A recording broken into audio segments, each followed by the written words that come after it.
Psalmul, capitolul 48 și versetele 1 până la 14. Mare este Domnul și lăudat de toți în cetatea Dumnezeului nostru, pe muntele Lui cel Sfânt. Frumoasă înălțime, bucuria întregului pământ este muntele Sionului. În partea de miază noapte este cetatea Marelui Împărat. Dumnezeu, în casele Lui împărătești, este cunoscut ca un turn de scăpare, căci iată că împărații se adunaseră, doar au trecut împreună, au privit-o, au înlemnit, s-au temut și au luat-o la fugă. I-a apucat un tremur acolo ca durerea unei femei la facere.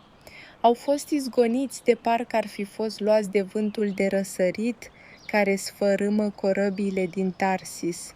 Întocmai cum auzisem spunându-se, așa am văzut în cetatea Domnului oștirilor, în cetatea Dumnezeului nostru. Dumnezeu o va face să dăinuiască pe vecie. Dumnezeule, la bunătatea ta ne gândim în mijlocul templului tău, ca și numele tău, Dumnezeule, și lauda ta răsună până la marginile pământului. Dreapta ta este plină de îndurare. Se bucură muntele Sionului și se veselesc fiicele lui Iuda de judecățile tale. Străbateți Sionul și ocoliți-l, numărați-i turnurile, priviți-i întăritura și cercetați-i palatele, ca să povestiți celor ce vor veni după ei.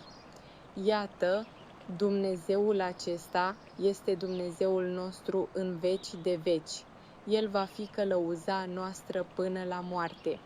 Psalmul, capitolul 48 și versetele 1 până la 14.